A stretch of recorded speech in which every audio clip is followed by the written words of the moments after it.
ഈശോമിശിഹായ്ക്ക് സ്തുതിയായിരിക്കട്ടെ. പ്രിയമുള്ളവരെ, കത്തോലിക്കർ യേശുവിനെ കണ്ടതുകൊണ്ട് ചിത്രം വരയ്ക്കും, ഇങ്ങനൊരു ടൈറ്റിലുമായിട്ട് നമ്മളൊരു വീഡിയോ ചെയ്തിരുന്നു. അപ്പോൾ ആ വീഡിയോയ്ക്ക് നല്ലൊരു പ്രതികരണമാണ് കിട്ടിയത്. ഒത്തിരി ആളുകൾ അത് കണ്ട് നല്ല അഭിപ്രായങ്ങൾ പറഞ്ഞ് വിളിച്ചു.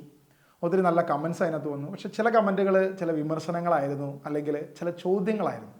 അപ്പോൾ ഇങ്ങനെ ചോദ്യം ചോദിച്ച ചില കമൻറ്റ് ബോക്സിൽ വന്നിരിക്കുന്ന ചില ചോദ്യങ്ങൾക്ക് ഒരു ഉത്തരം നൽകാം എന്നാണ് ഞാൻ ആഗ്രഹിക്കുന്നത്. തുടർന്ന് ഈ ദിവസങ്ങളിൽ ചെറിയ ചെറിയ വീഡിയോ ആയിട്ട് ഒരു പ്ലേലിസ്റ്റ് തന്നെ നമുക്ക് ചെയ്യാം. ഒരു 4-5 വീഡിയോ ആയിട്ട് ഇതിന് മറുപടി പറയാമെന്ന് ആഗ്രഹിക്കുന്നത്. അദ്ദേഹം ഒരു വലിയ നീണ്ട ക്വസ്റ്റ്യനാണ് ചോദിച്ചിരിക്കുന്നത്.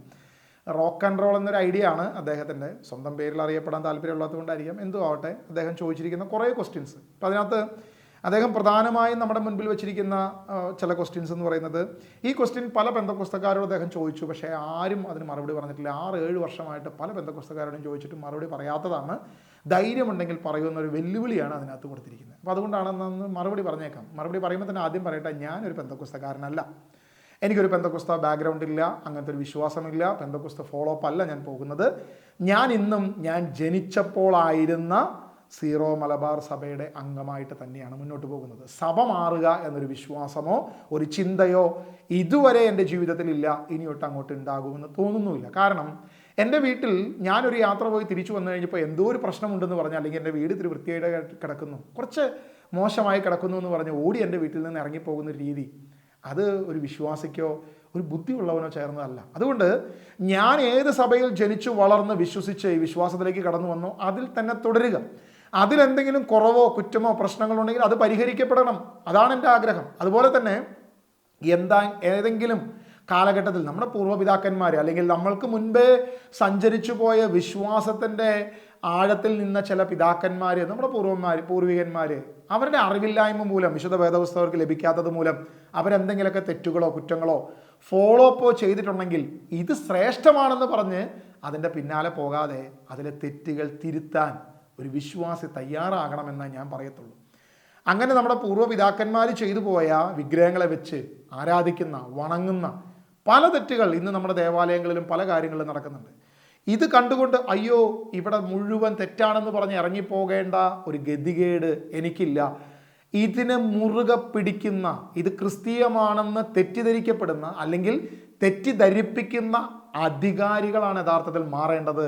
അവരാണ് ഇറങ്ങിപ്പോകേണ്ടത്. സ്ഥിരം ചാപ്പ കുത്തുന്ന പരിപാടി ഉണ്ട്. അതായത് നീ പെന്തക്കോസ്താണ്, ഇതിനെക്കുറിച്ച് സംസാരിച്ചോ, ഒന്നാ നീ പെന്തക്കോസ്താണ്, ഇതിവിടെ എടുക്കുന്നില്ല.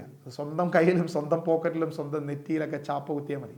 തൽക്കാലം ഞാനത് സ്വീകരിക്കാൻ തയ്യാറല്ല. അതിനകത്ത് അദ്ദേഹം പറഞ്ഞിരിക്കുന്നത് ഇങ്ങനെയായിരുന്നു: എൻ്റെ ഭാര്യ, അതായത് all Indians are my sisters and brothers, അതുകൊണ്ട് എൻ്റെ ഭാര്യ ഞാൻ സഹോദരിയായിട്ട് മാത്രമേ കാണുകയുള്ളൂ എന്ന് കരുതുന്നത് പോലെയാണ് താങ്കളുടെ വാദം. അതായത് ഞാൻ പറഞ്ഞ ആ വീഡിയോയിൽ അദ്ദേഹം അംഗീകരിക്കാത്തത് കൊണ്ട് അദ്ദേഹം പറഞ്ഞൊരു കമൻ്റ് ആയിരുന്നു ഇങ്ങനെ. അതിനുശേഷം പറഞ്ഞിരിക്കുക, ബൈബിളിലെ ഏതെങ്കിലും ഒരു വാക്യം വാച്യാർത്ഥം മാത്രം എടുത്ത് സ്വന്തം ഇഷ്ടത്തിനനുസരിച്ച് വ്യാഖ്യാനിച്ചു കൊണ്ട് പറ്റുന്ന അബദ്ധങ്ങളാണ് ഇതെല്ലാം. ശരിയായി മനസ്സിലാക്കിയാൽ ഈ പ്രശ്നങ്ങളെല്ലാം തന്നെ മാറും എന്നാണ് അദ്ദേഹം പറഞ്ഞിരിക്കുന്നത്. ഒത്തിരി ചോദ്യങ്ങൾ അദ്ദേഹം ചോദിച്ചിട്ടുണ്ട്. ഒരു ചോദ്യമായിരുന്നെങ്കിൽ നമുക്ക് കമൻറ്റിലൂടെ മറുപടി കൊടുക്കാമായിരുന്നു. പക്ഷേ ഒരുപാട് ചോദ്യങ്ങൾ അദ്ദേഹം അങ്ങനെ ചോദിക്കാനിടയായിട്ടുണ്ട്. അതിന് അവസാനം അദ്ദേഹം ഇങ്ങനെയാണ് ആ ചോദ്യങ്ങൾക്കെല്ലാം അവസാനം പറഞ്ഞിരിക്കുന്നത്: ഈ ചോദ്യങ്ങൾക്കെല്ലാം ഉത്തരം പറയാൻ ശ്രമിച്ചു കഴിഞ്ഞാൽ രൂപങ്ങൾ ഉണ്ടാക്കരുത് എന്ന വിഷയത്തിന് ഉത്തരം കണ്ടെത്താൻ സാധിക്കും. ഇദ്ദേഹം പറഞ്ഞൊരു കാര്യമുണ്ട്: 6-7 വർഷമായിട്ട് എൻ്റെ കയ്യിൽ കിട്ടുന്ന സകല പെന്തക്കോസ്തക്കാരോടും ഞാൻ ഈ ചോദ്യം ചോദിച്ചു, ആരും ഉത്തരം പറഞ്ഞിട്ടില്ല. ഇതിനാരും ഉത്തരം പറയത്തില്ല. ഉത്തരം പറഞ്ഞു കഴിഞ്ഞാൽ അവരുടെ ബിസിനസ് നടക്കത്തില്ല. ഇതാണ് ഇദ്ദേഹം ഇട്ടിരിക്കുന്ന ഈ റോക്ക് ആൻഡ് റോൾ എന്ന് പറഞ്ഞിരിക്കുന്ന ഇദ്ദേഹം ഇട്ടിരിക്കുന്ന ഈ കമൻറ്റിൻ്റെ ഒരു ചുരുക്കരൂപം. ഒത്തിരി ചോദ്യങ്ങൾ ചോദിച്ചിട്ടുണ്ട്, ഞാൻ ചോദ്യങ്ങളിലേക്ക് വരാം. സത്യത്തിൽ ഈ ചോദ്യങ്ങളെല്ലാം തന്നെ പല വീഡിയോകളിലൂടെ നമ്മൾ ഉത്തരം പറഞ്ഞിട്ടുണ്ട്. ഏകദേശം 20 വീഡിയോ തന്നെ ജീസസ് വിഷൻ ഡെലിവറൻസ് മിനിസ്ട്രിയുമായി ബന്ധപ്പെട്ട് പല ചാനലുകളിലൂടെ നമ്മൾ കൃത്യമായി മറുപടി പറഞ്ഞിട്ടുണ്ട്. അത് പല വീഡിയോ ആണ്, ഏകദേശം 20 മിനിറ്റും അരമണിക്കൂറൊക്കെ ഒടുങ്ങുന്ന പല വീഡിയോകളാണ്. ബൈജു ബ്രദർ വളരെ കൃത്യമായിട്ട് ഒത്തിരി നല്ല വീഡിയോസ് ഇതിനെക്കുറിച്ച് ഇട്ടിട്ടുണ്ട്. ഷിബു ബ്രദറിൻ്റെ നിരവധി വീഡിയോകൾ ഇതിനെക്കുറിച്ച് ബന്ധപ്പെട്ട് ഇട്ടിട്ടുണ്ട്. ആധികാരികമായ തെളിവുകൾ ഉൾപ്പെടുന്ന രീതിയിൽ ഞാനും ചില വീഡിയോകൾ ചെയ്യാനിടയായിട്ടുണ്ട്. കഴിയുമെങ്കിൽ ഇതിൻ്റെ ഡിസ്ക്രിപ്ഷനിലൊക്കെ അതിൻ്റെ ലിങ്കുകൾ ഞങ്ങൾ ഷെയർ ചെയ്യാം. നിങ്ങൾക്ക് കാണാൻ താല്പര്യമുള്ളവർക്ക് അത് കാണാം. ആ കമൻറ്റുകളിലെ ചോദ്യങ്ങളിലേക്ക് വരാം. രൂപങ്ങൾ ഉണ്ടാക്കരുതെന്ന് ദൈവം പറഞ്ഞത് എന്തുകൊണ്ട്?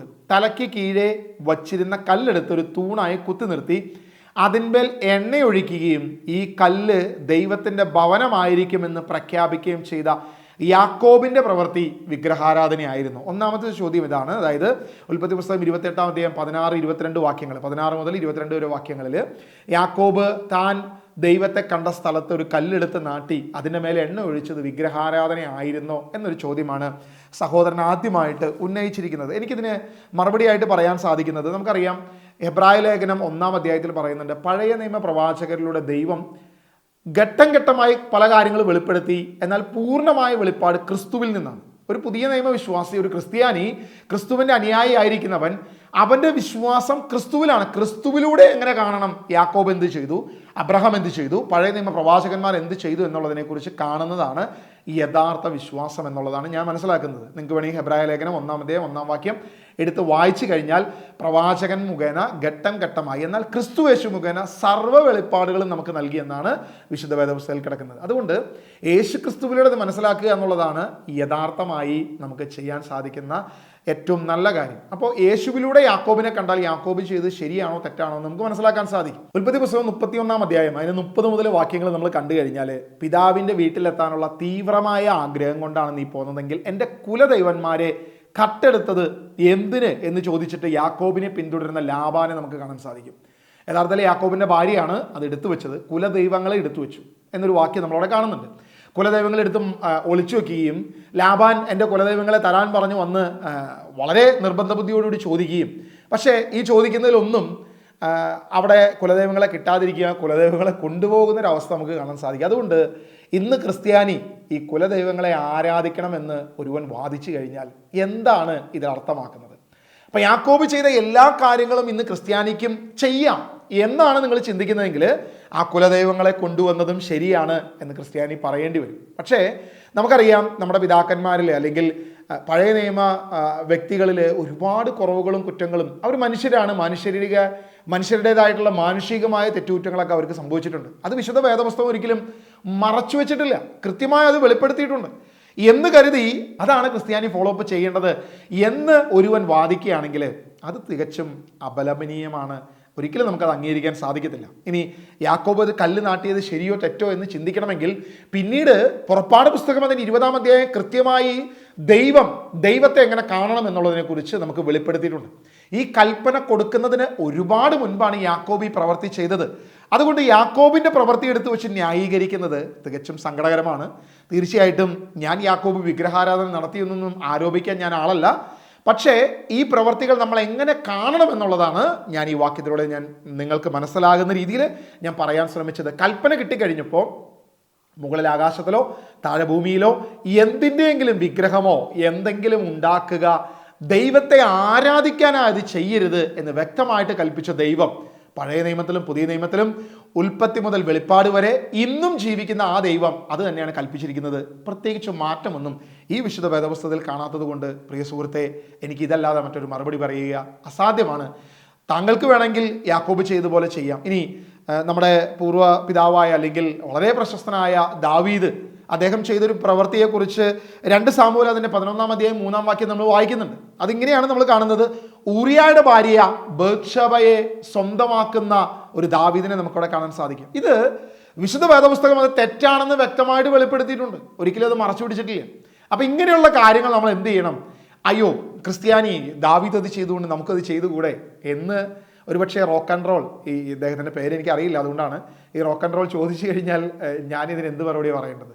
താങ്കളുടെ മനസാക്ഷി അതിനെ വിധിക്കട്ടെ, താങ്കളുടെ ഇഷ്ടം പോലെ അത് ചെയ്തു കൊള്ളുക. പക്ഷേ ക്രിസ്ത്യാനിക്ക് എന്താണ് നിയമം എന്നുള്ളത് വിശുദ്ധ വേദപുസ്തകം വ്യക്തമായിട്ട് വെളിപ്പെടുത്തിയിട്ടുണ്ട്.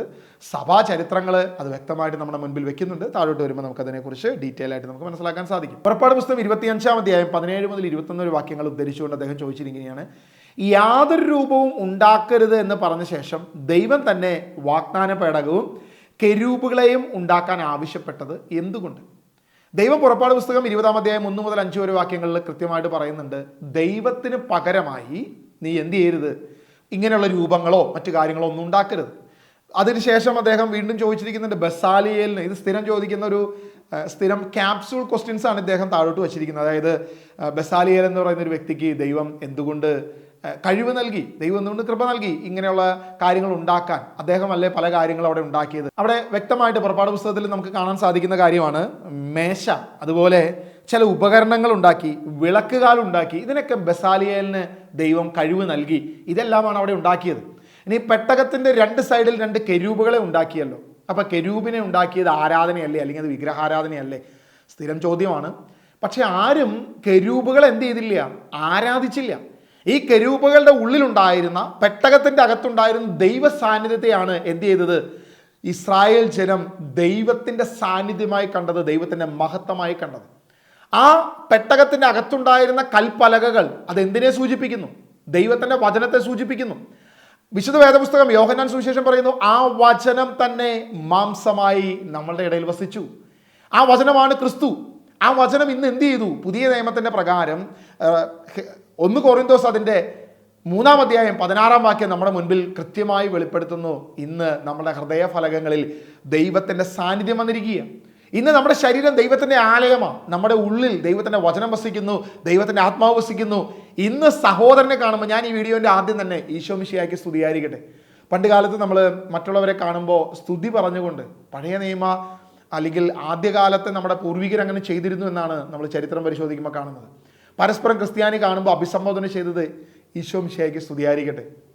അവൻ്റെ ഉള്ളിലുള്ള ദൈവത്തിൻ്റെ ആത്മാവിനെ കണ്ടുകൊണ്ട് ഈശോ മിശിഹായ്ക്ക് സ്തുതിയായിരിക്കട്ടെ. പിന്നീട് നമ്മുടെ പുരോഹിതരെ കാണുമ്പോൾ നമ്മൾ അങ്ങനെ പറയാറുണ്ട്, ഈശോ മിശിഹായ്ക്ക് സ്തുതിയായിരിക്കട്ടെ അച്ഛ. ഇന്നിത് പറയാൻ ചിലപ്പോൾ നാണക്കേടായിരിക്കും.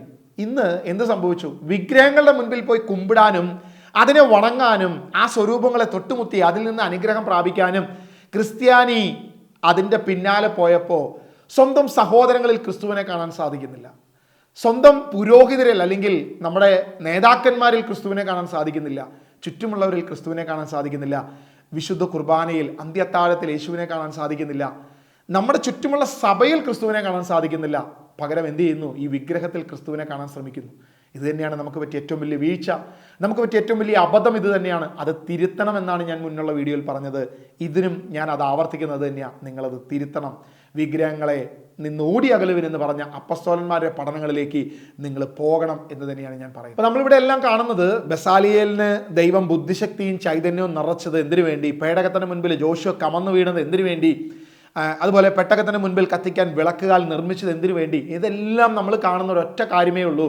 ഇസ്രായേൽ ജനത്തിന് ദൈവം വാഗ്ദാനം കൊടുക്കുകയും കൽപ്പന കൊടുക്കുകയും ഈ കൽപ്പനകൾ ആ പെട്ടകത്തിൻ്റെ അകത്തിരിക്കുകയും ആ പെട്ടകത്തിൻ്റെ അകത്ത് ദൈവത്തിൻ്റെ മഹത്വത്തെ കണ്ടുകൊണ്ടാണ് ഇസ്രായേൽ ജനം മുഴുവൻ കുമ്പിടുകയും ദൈവത്തിൻ്റെ സാന്നിധ്യത്തെ തിരിച്ചറിയുകയും വിളക്കുകാൽ സ്ഥാപിക്കുകയും ഇതെല്ലാം ചെയ്തത് അതിനു വേണ്ടിയിട്ടാണ്.